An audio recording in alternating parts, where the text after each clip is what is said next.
Si Sir ano? You still remember me? Of course, kahit nakamaskara, nakikita ko yung agwapuhan mo. Ayan, Kaya oh. nakabili siya ng Montego ko ah. Correct. Ano, ah? Oo. Anong bibili mo ngayon? Plano ba? O pag, sir, Ha? alam ko, if I remember right, Bisaya din kayo, di ba? Oo, oo. Bisaya. Ay, pag Bisaya, guwapo ba? Ano ako sa isang sasakyan sir. Sige. Basta just call me, sir. Oh, para please, tawagan kita ba? Number Ayan, si Big Boy, mga alagaan ka niyan. Oh. Sige, sige. Ay, sir, ay. Pakatawa naman, so I like going here.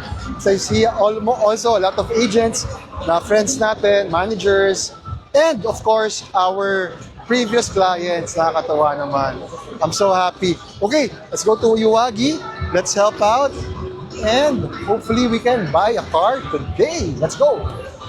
So ito yung bikes B60. Another full-size SUV. Malaki siya. Let's check the inside. Oh, nice. Very, very premium. Ano, kasya yung mga chikitin.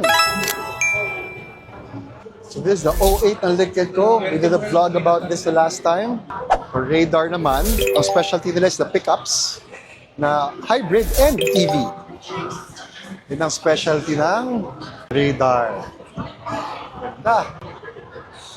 So let's check this out. This is the new Tigo. Ito yung Tigo. Tigo 7. Meron akong gayang first sale sa showroom kung gusto nyo. Pero yung luma, yung ICE version. Ito na yung plug-in hybrid na. No, pwede ka mag-picnic gamit tong sasakyan na ito. Yung Tigo Touring. So hindi na siya yung mga 6, 7, 5. So ito, Tigo Touring. It's like the Tigo 5, yung mas maliit, no? Pero malaki na siya ngayon. Oh, pogi ito. MG3.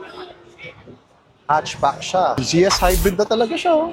Best seller before yan. Wala, ito lang. So ito yung laman loob ng MG naman. Yung na-highlight nila. So you have your battery here. Yan yung baterya niya. Then that's the combustion engine. So ganyan pinapower yung sasakyan. Yan, yung G50. Ito yung van nila. Yan, MG5. Ito yung parang Accord ng ng MG. Parang ano nila yan, parang Camry. Ito, pogi.